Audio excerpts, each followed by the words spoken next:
तर पाहू शकता आपण चाललो आहे आता ग्राउंडवरती आणि तेवढ्यात मी रेकॉर्डिंग करायला सुरुवात केली तर तिथून सार्थकचा आवाज येत होता. कॅमेरा माझ्याकडे कर दादा, कॅमेरा कर. सार्थक पाहू शकता तुम्ही कसं आहे. तर हे बघा खेळामध्ये तुम्ही बघू शकता आजूबाई बघा आमचा आजूबाई हाय कर. तर आमचा रोहित आता वाट बघतोय कधी त्याची बॅटिंग होईल. 15-20 मिनिटापासून खाली बसले पण त्याची बॅटिंग काही येत नाही आहे. तर आता बघू तो वाट बघतोय कधी पुढचा प्लेअर आउट होतोय. तर आता एक विकेट पडला आणि चला आपल्या रोहित काकडेची बॅटिंग बघू. तो चालला बॅटिंग करायला. बघू तो कशी बॅटिंग करतोय आता. हो हुकला पुढचा 6 पडू शकतो. हो हा पण हुकलाय. असं का वाटतं हा पण बॉल मिस होईल. अरे रोहित काकडे झालाय आउट. तर या ठिकाणी 1 नाही 2 नाही तब्बल 3 बॉल मिस करून रोहित काकडे झालाय आउट. तर बघा त्याचा चेहरा. तर आता पाहू शकता तुम्ही चाललाय आमचा आजूभाई बॅटिंग करायला.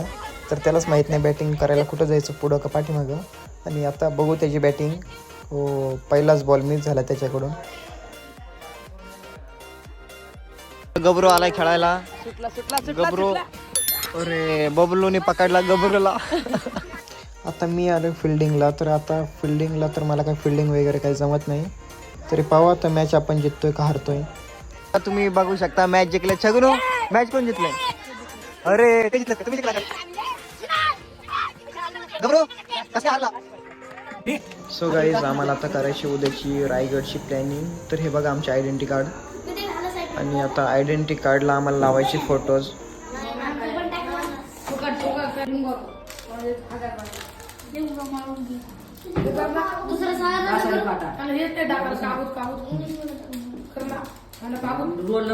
तर गाईज 2-3 मिनिटापासून कृष्णा मला म्हणत होता दादा ह्याला कार्ड नाही काय नाही. पण मी त्याच्याकडे लक्षच नाही दिलं. तर आत्ता व्लॉगमध्ये पाहिलं तो काय सांगत होता मला ते. तर चला गाईज आता आपण या व्लॉगला एंड करू आणि डायरेक्ट भेटू आता रायगडला. तर मुले सगळे आता झोपलेले आहे. तर डायरेक्ट आता सकाळचेच तुम्हाला व्लॉग दिसेल. So good bye.